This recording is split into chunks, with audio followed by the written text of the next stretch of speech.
So hey guys, welcome back to other video of sword of coming season 2 and I hope कि तुम लोग बहुत ही ज्यादा अच्छे और मजे में होगे। वीडियो में आगे बढ़ने से पहले कहना चाहूंगी कि अगर इससे पहले के एपिसोड अभी तक चेकआउट नहीं किया है तो पहले जाओ और जाके इसे देख लो, वरना यहाँ तुम्हें कुछ समझ नहीं आने वाला। और अगर तुमने देख लिया है तो बिना किसी देर के आज के इस वीडियो को शुरू करते हैं। सो होमीज, हमारे इस एपिसोड के स्टार्टिंग में हम देखते हैं कि यहाँ पे जो डाली डायनेस्टी का एम्परर था वो बुरी तरीके से इंजर्ड हो चुका था। उसके लोगों को उसकी फिक्र होती है, लेकिन वो सभी को कहता है कि नहीं, मैं ठीक हूँ। और तभी वो आसमान की तरफ देखकर कहने लगता है कि क्या मैग्निफिसेंट ताकत थी। उसने तो एक सिंगल स्ट्राइक से ही मेरी ब्रिज ऑफ इमॉर्टैलिटी को बुरी तरीके से डिस्ट्रॉय कर दिया। जिसके बाद वो यहाँ पर लॉर्ड ज़ेन की तरफ देखकर कहने लगता है कि आज से मैं तुम्हें सारी अथॉरिटीज देता हूँ, आज से तुम सब कुछ संभालोगे और जो कोई भी हमारे लिए मुसीबत पैदा करने की कोशिश करेगा तुम उसे नहीं छोड़ोगे, उस पर कोई भी रहम नहीं बरतोगे।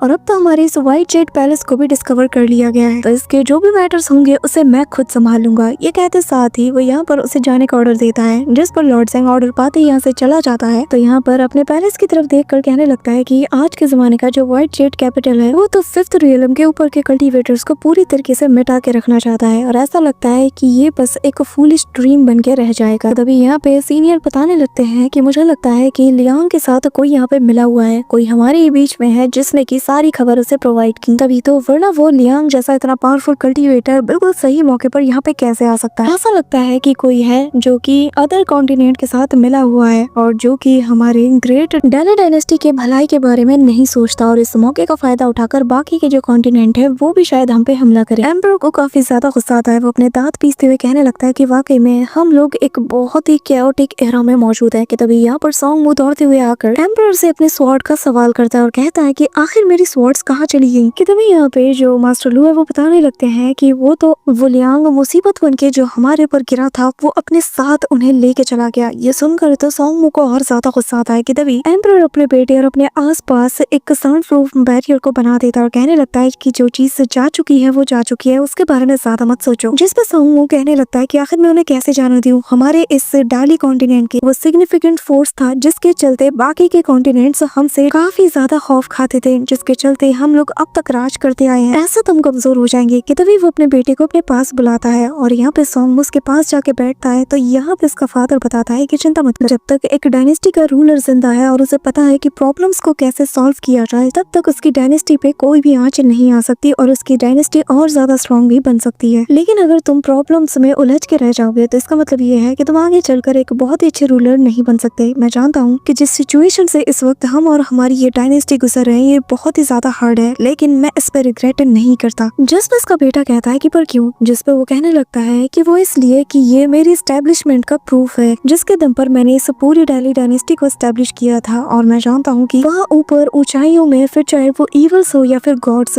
जो भी हो, उन्हें उनकी हद में रहना सिखाना होगा। हमें उन्हें उन्हीं के पिंजरे में कैद करना ही होगा। खुद तो उन लोगों ने इमॉर्टैलिटी को हासिल करके गॉड की पोजीशन अपना ली, लेकिन हमारा क्या, मेरा ये डायनेस्टी कभी भी इनके मामलों में इंटरफेयर नहीं करेगा। लेकिन हमारे पास भी हमारी बॉटम लाइन होनी चाहिए, जिसके चलते ये जो इमॉर्टल्स और जो गॉड्स हैं इन्हें भी अपने रूल के अकॉर्डिंग ही चलना होगा। ये जब चाहे तब मनमानी नहीं कर सकते। मुझे बस मेरे डायनेस्टी के लोगों के लिए इंसाफ चाहिए, ताकि इमॉर्टल्स जिनकी नजरों में हमारे कॉमनर्स किसी चींटी की तरह हैं, वो भी इनके सामने डट कर और हिम्मत के साथ खड़े हो सके। इन्हें इस बात का यकीन हो कि इनके साथ कोई भी गलत नहीं कर सकता। हालांकि अभी जिस जस्टिस को हमने पाया है वो उन इमॉर्टल्स के आगे शायद बस इतना सा है, लेकिन एक दिन ये जो इंसाफ है इसका दायरा बढ़ेगा और तब जाके मैं सुकून की सांस लूंगा, क्योंकि मैं अपने इस डाली कॉन्टिनेंट के लोगों को ऐसा बनाना चाहता हूँ कि भले ये लोग इंसाफ के लिए लड़ते हुए मर जाए, लेकिन ये लोग कभी भी उनके आगे घुटने न टेके। जिसके बाद वो खून की उल्टियां करना शुरू कर देता है। पर तभी वो कहने लगता है कि पर अफसोस की बात है कि हम अपने इस मिशन में फेल हो गए, लेकिन अगर कामयाब हो जाते ना तो बाकी के कॉन्टिनेंट को भी मैं इसमें शामिल कर लेता और हमारे पास और ज्यादा लोग हो जाते। लेकिन मेरे बच्चे, तुम्हें फिर भी डिस्करेज नहीं होना है, तुम्हें अपनी उम्मीद नहीं हारनी है, क्योंकि आज से 10-15 साल बाद तुम अपने अंकल की उम्र तक पहुंच जाओगे, लेकिन वो भी तुम्हें एक्नॉलेज तभी करेगा जब तुम उसे प्रूफ करके दिखाओगे। और रही बात उस चेन पिंग की जिसके तुम इतनी ज्यादा केयर करते हो, तो मैं बता दूं वो लड़का दूसरों के प्रति ग्रजेस होल्ड करने में बहुत ज्यादा माहिर है। उस बच्चे ने बचपन से ही काफी कुछ सहा है और दर्द को कैसे बर्दाश्त किया जाए ये उससे बेहतर कोई नहीं जानता। लेकिन हाँ, अगर ऐसा लड़का आगे चलकर हमारा दुश्मन बनता है तो ये हमारे और हमारी डायनेस्टी दोनों के लिए एक बहुत बड़ा खतरा बनेगा, और साथ ही तुम्हारे लिए भी। सॉन्ग सॉन्ग कहने लगता है कि क्योंकि अब वो बंदा यानी कि लियांग चला जा चुका है तो क्यों ना हम वापस से हमला करें, वैसे भी वो इतनी जल्दी वापस नहीं आने वाला। जिस पर उसका फादर कहता है कि बच्चे, मेरा तो बस यही इरादा है कि हेवेंस के अंडर में जितने भी इमोर्टल्स हैं मैं उन्हें सबक सिखाऊं ताकि वो लोग भी अपनी हद में रहे और इस वर्ल्ड के जो रूल्स हैं उसके अकॉर्डिंग चले।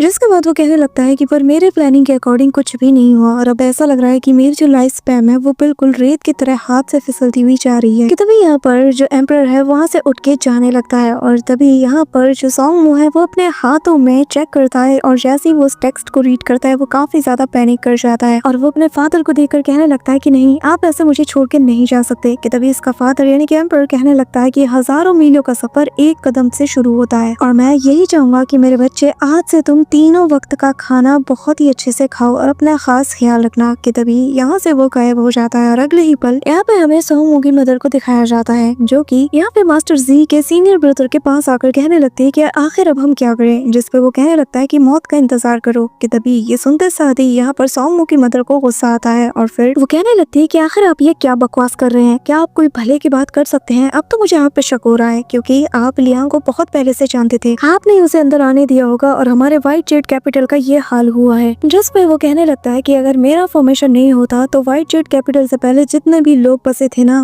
वो लोग को उस फॉर्मेशन के ना होने की वजह से कब का मारे जाते। और अब तो सॉन्ग यानी कि तुम्हारा वेट अभी अपनी वैल्यूज को गवा चुका है और मुझे लगता है कि अब तुम उसके मरने के बाद रीइंकार्नेट होने तक का वेट भी नहीं कर सकती। ये सुनकर यहाँ पे उसकी मदर कहने लगती है कि आखिर आप ये क्या बोल रहे हैं। जिस पे वो कहने लगता है कि मुझसे कुछ भी छुपाने की जरूरत नहीं है। वैसे भी वो जो 13th वार्ड थी जिससे कि व्हाइट जेड पैलेस के जो 13th फ्लोर है उसका काम ही था कि वो 13th फ्लोर को गार्ड करे, जिसे कि योर मैजेस्टी की जो भरोसेमंद जनरल है उसे गिफ्ट किया गया था यांग हुआ, जिसके बारे में उम्मीदें थी कि शायद वो 5th रियलम के ऊपर भी जा सके। लेकिन हिज मैजेस्टी ने उसे तो रिवर डाइटी के पैथ पे रवाना कर दिया जो कि एक वन वे पैथ है और जिसके चलते उसका पोटेंशियल ब्रेक हो गया। जिसपे वो बताने लगती है कि एक ट्रेजर को पोजेस करना एक क्राइम है और शायद इसी के चलते इसके साथ ये हुआ। जिसपे वो बताने लगता है कि नहीं, आप गलत है, ये बिल्कुल ऐसा है जैसे कि आपके दाहिने हाथ को काट दिया गया है। जिसपे वो कहने लगते हैं कि क्या तुम ये कहना चाहते हो कि जो हिज मैजेस्टी है उन्होंने जानबूझ के ऐसा किया, वो मुझे वार्न करना चाहते थे। जिसपे वो कहने लगता है कि वाकई में आप काफी ज्यादा समझदार हैं। एक बार हमारे इस डायनेस्टी के ग्रेट 5 ऑर्थोडॉक्स डाइटीज के बारे में सोचो और जरा उनकी किस्मत के बारे में भी सोचो। एम्परर ने क्लाउड रेप माउंटेन को नॉर्दर्न माउंटेन में प्रमोट करने का सोचा, लेकिन रातों रात ही वहाँ पर इतना ज्यादा लैंडस्केप हुआ कि वहाँ पर जो अंडर करंट है वो पैदा होने लगे। क्या ये सब कुछ एक कोइंसिडेंट है? क्योंकि रातों रात फिर एक ऐसा आउटसाइडर जो कि हमारे इस ग्रेट नानी डायनेस्टी के जो ग्रैंड मास्टर असैसिन्स है उन तक को निपटा देता है, जिसके चलते एम्परर को भी अपने सारे रास्तों को बदलना पड़ा और उसने जितने भी 5 ऑर्थोडॉक्स डाइटीज हैं उन सभी के मॉरल्स को चेंज करते हुए उन्हें अपने खेल का हिस्सा बना लिया। जिसके चलते उन 5 ग्रेट डाइटीज का क्या हुआ ये तो मुझे आपको बताने की जरूरत नहीं। हालांकि जो एंड गेम था वो बिल्कुल ही लॉस रहा, लेकिन इस हारी हुई बाजी से भी एम्परर ने काफी चीजें हासिल की है और वो ये कि उन्होंने अपनी जिम्मेदारी का बोझ अब सॉन्गमू के कंधों पे डाल दिया है। क्योंकि किसी नए इंसान को इंचार्ज बनाना बहुत ही ज्यादा रिस्की था, लेकिन उन्हें पता है कि सॉन्गमू जो कि उनके इस मिशन का हिस्सा था जिसमें कि दोनों साथ में फेल हुए, तो सॉन्गमू आगे चलकर उन्हीं के नक्शे कदम पे चलेगा। जिसमें यहाँ पे सॉन्गमू की मदर कहती है कि पर आखिर उन्होंने मुझे वार्न करना क्यों जरूरी समझा। जिस पे वो बताने लगता है कि वो इसलिए क्योंकि आपने वो सारी चेहरे वो सब कुछ किया ताकि आप सॉन्गमू को इस व्हाइट जेड पैलेस की नया मास्टर बना पाए, और जिसके चलते 12 ग्रेट स्वॉर्ड्स ने भी आपके बेटे सॉन्गमू को रिकॉग्नाइज किया। जैसा कि हर माँ अपने बेटे के लिए चाहती है कि इसका बेटा आगे बढ़े, तरक्की करे और अपॉर्चुनिटीज को हासिल करे, लेकिन जैसा आप सोच रही हैं वैसा कुछ भी नहीं होता। क्योंकि एक डायनेस्टी 2 चीजों पे टिकी रहती है, पहला उसे आगे बढ़ाने वाले और दूसरा उसे सहारा देने वाले, जिन्हें कि आप एक स्टेपिंग स्टोन और एक पिलर के रूप में समझ सकती हैं। और रही बात सॉन्ग यूजेंग की, तो उसके साथ जो कुछ भी हुआ वो डिजर्व करता था, लेकिन उसकी मौत के बाद भी आपने उसके सिर को अपने पास रखा, वो भी सीक्रेटली, और यही चीज एम्परर की बॉटम लाइन को क्रॉस कर गया। कि तभी जैसे वो ये सुनती है तो उसके हाथ से कप गिर जाता है और वो पैनिक करते हुए कुर्सी पे जाके बैठ जाती है। और यहाँ पे वो आगे बताने लगता है कि रही बात आपने अपने बड़े बेटे यानी कि सॉन्गमू को एक स्टेपिंग स्टोन के लिए यूज किया, वो भी अपने छोटे बेटे यानी कि इसके छोटे भाई सॉन्ग हे के लिए, तो इस बात पे मैं बिल्कुल भी इंटरेस्टेड नहीं हूँ। यहाँ पे हम देखते हैं कि सॉन्गमू की मदर समझ जाती है कि आखिर उसका इशारा किस तरफ था, जिसके चलते से काफी ज्यादा गुस्सा आता है। और तभी वो बताने लगता है कि मैं बस इतना चाहता हूँ कि अगर आप मेरे साथ एलाई करना चाहती हैं तो बेहतर यही होगा कि स्टूपिड चीजें करना बंद करें, वरना कब मेरी जुबान कहाँ खुल जाए ये मैं भी नहीं जानता। जिसके चलते यहाँ पर उसे काफी ज्यादा गुस्सा आता है कि तभी यहाँ पर वही बर्ड आ जाती है और वो आते साथ ही कहने लगता है कि बेहतर यही होगा कि अपने मैटर्स थोड़े साइड में रखो। वैसे भी रही बात आपकी, तो जो सोंग जेनचुंग है उसने पहले ही बात कर ली है, आपको कल्टीवेट करने के लिए इटर्नल स्प्रिंग पैलेस की तरफ जाना होगा और आप जब तक 5th रियलम पे ब्रेक थ्रू या उसके आगे नहीं पहुंच जाती तब तक यहाँ पे वापस नहीं आ सकती। और जो बैम्बू पवेलियन को आप मैनेज करती हैं, आपकी गैर मौजूदगी में एल्डर सुयेप्सी इसे हैंडल करेंगे।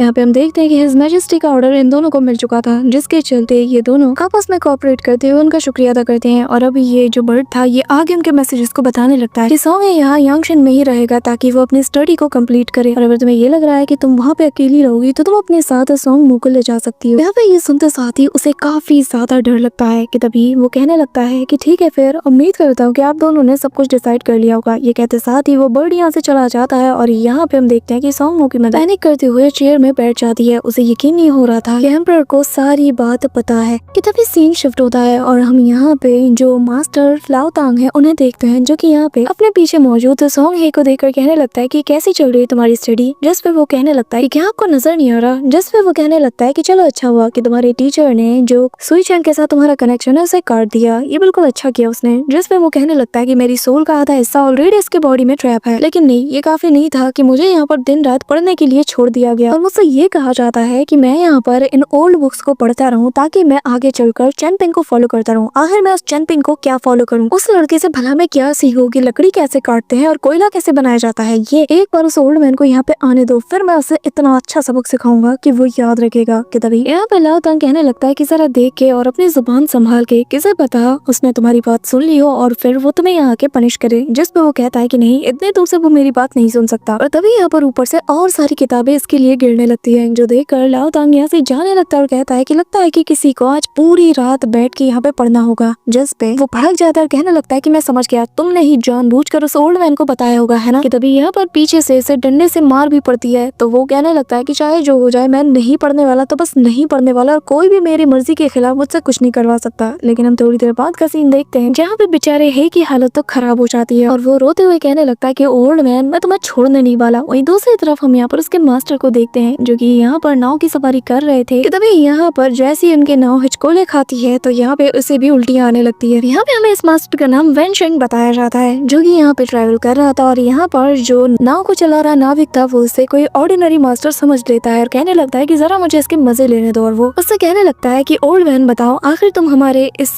डाली कॉन्टिनेंट के सीनरी के बारे में क्या सोचते हो। जिसपे वो कहता है कि हाँ, ये जगह काफी ज्यादा कमाल की है। जिसपे वो कहता है कि है ना, ये काफी ज्यादा कमाल की है ना। जिसपे वो कहता है कि हाँ, ये बहुत ही ज्यादा इम्प्रेसिव है। जिस पर वो नाविक बताता है कि तो फिर आप अपनी नॉलेज का यूज करके बताओ कि क्या हमारा जो डाली कॉन्टिनेंट है ये नॉर्थ में सबसे ज्यादा स्ट्रॉन्गेस्ट है। जिससे वो कहता है कि हाँ, जाहिर सी बात है कि बहुत ही ज्यादा स्ट्रॉन्गेस्ट है। कि तभी यहाँ पे वो कहने लगता है कि मैंने आप जैसा सीधा इंसान आज तक नहीं देखा, तो बताओ क्या आप मेरे साथ वाइन पीना चाहोगे। जिसपे वो कहता है कि एक बात बताओ, वो जगह ज्यादा एक्सपेंसिव तो नहीं, क्योंकि मेरे पास ज्यादा पैसे नहीं। जिस पर वो नाविक कहता है कि यार, मैंने जितना सोचा था तो उससे कहीं गुना ज्यादा सीधे निकले। और अगर आप वाकई में मेरे साथ ड्रिंक करने में इंटरेस्टेड है तो मैं आपको ऐसी जगह पे ले जाऊंगा जहाँ पर होममेड चीजें मिलती हैं और जिसे पी करना आपको मजा आ जाएगा। अब यहाँ पे तभी वो ओल्ड मैन कहने लगता है कि क्या तुमने कभी मास्टर जी, जो कि क्लिफ एकेडमी से बिलोंग करते हैं, उनके बारे में सुना है। जिसपे वो नाविक कहने लगता है कि नहीं, मैंने तो कभी किसी के बारे में ऐसा नहीं सुना। अब ये सुनकर यहाँ पे वो ओल्ड मैन कहने लगता है कि खैर, ये काफी साल पहले की बात है, मेरी उम्र भी अब हो चुकी है, लेकिन जहाँ तक मुझे याद है जब मैं 2 गार्ड्स के साथ एक बार द ग्रेट डाली कॉन्टिनेंट से बाहर निकला था तो तब मेरी मुलाकात एक एम मॉडल से हुई थी, जो कि देखने में काफी ज्यादा शानदार था। अब यहाँ पे उसकी पूरी कहानी सुनकर वो नाविक कहने लगता है कि क्या बात है, लगता है कि आप वाकई में एक ट्रू इमॉर्टल से मिल चुके हो। पर ओल्ड मैन, क्या आपने कभी भी यहाँ पर उन कहानियों के बारे में सुना है? क्योंकि आउटसाइडर जब भी यहाँ पे आते हैं उनका कहना यही है कि उन्होंने यहाँ पर पानी के भूतों को देखा है, लेकिन मैं पिछले 30 सालों से यहाँ पे नाव चला रहा हूँ, मुझे कभी भी ऐसा कुछ एनकाउंटर नहीं हुआ। कितनी फनी बात है। तभी हम देखते हैं कि यहाँ पर ये जो ओल्ड मैन था इसका फिगर चेंज होने लगता है और वो कहने लगता है कि जो लोग यहाँ पर गॉड्स की बातें करते हैं लेकिन उनके काम किसी ईवल की तरह होते हैं, वही लोग असल में हमारे इस नेशन के असली डीमंस हैं। लेकिन मैं उम्मीद करता हूँ कि तुम्हारा दिल काफी ज्यादा प्योर होगा और तुम अच्छाई के रास्ते पे चलते रहोगे। यहाँ पे हम देखते हैं कि उसके ट्रू फॉर्म को देखते साथ ही वो नाविक काफी ज्यादा हैरान हो जाता है कि तभी सीन शिफ्ट होता है और हम चैनपिंग और उसके दोस्तों को देखते हैं जहाँ पे लियांग के दिए गए उस गधे की सवारी जो है शी कर रहा था और उसे काफी ज्यादा मजा आ रहा था कि तभी वो कहने लगता है कि आखिर ये लोग हमें अंदर जाने क्यों नहीं देते। इस दौरान लिन शुआ चैनपिंग से कहने लगता है कि क्या तुमने लियांग की बात पे गौर किया कि उसने कहा था कि उसका रास्ता किसी वॉरियर का रास्ता नहीं बल्कि एक कल्टीवेटर का रास्ता है जो कि दाव की तलाश में बस भटक रहा है। जिस पे चैनपिंग कहने लगता है कि हाँ मैं जानना तो चाहता हूँ लेकिन मैं उससे पूछने की हिम्मत नहीं रखता। जिस पे लिंग शुआ कहने लगता है कि पर क्यों, क्या तुम जानना नहीं चाहते कि उसका जो सिल्वर गार्ड है वो इतना ज्यादा स्ट्रॉन्ग क्यों है। जिस पे चैनपिंग कहने लगता है कि उसने बताया था कि ये काफी ज्यादा रेयर है तो जाहिर है ये काफी ज्यादा प्रीशियस होगा। जिस पे चैनपिंग को लिंग शुआ कहने लगता है कि मेरा कॉन्शियसनेस पहले से ज्यादा क्लियर हो चुका है और मुझे पूरा यकीन है कि ये सब कुछ उसी वाइन की वजह से हुआ है जो कि उस सिल्वर गार्ड के अंदर मौजूद था। और चैनपिंग तुम्हें नहीं पता कि तुमने कितनी पावरफुल अपॉर्चुनिटी को मिस कर दिया, तुम्हें उस वक्त उससे पूछना चाहिए था। लेकिन चैनपिंग अपना बैम्बू बास्केट बनाने में बिजी था और उसकी बातें बस सुने जा रहा था